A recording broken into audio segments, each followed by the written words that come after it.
আজ ৭৯তম স্বাধীনতা দিবস। সেই উপলক্ষে কলকাতা পুরসভার জাতীয় পতাকা উত্তোলন করে মেয়র ফিরহাদ হাকিম।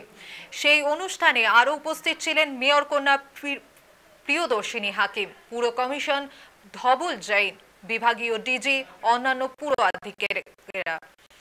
স্বাধীনতা দিবস উপলক্ষে মেয়র ফিরহাদ হাকিম বলেন, দেশে বেশি অবদান রেখেছে যারা, তারা বেশিরভাগই বাঙালি। নেতাজি, গান্ধীজি, ক্ষুদিরাম ছাড়া এই দেশের স্বাধীনতা সম্ভবই হতো না।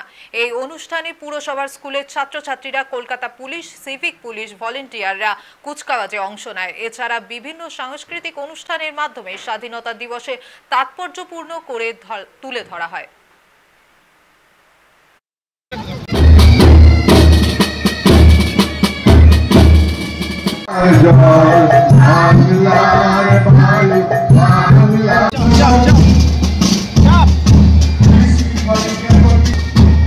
প্রত্যেক বছর আমরা স্বাধীনতা পালন করি, তাদের স্মরণ করি যারা তাদের জীবন দিয়ে যারা এই স্বাধীনতা এনেছেন।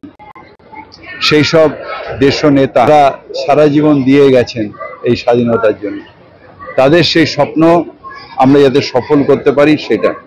এবং আরেকটা জিনিস মনে রাখতে হবে যে স্বাধীনতার বেশিরভাগই আন্দোলন এবং আন্দোলনকারী তারা বাংলার, প্রাণ যারা দিয়েছেন বেশিরভাগই বাংলার মানুষ।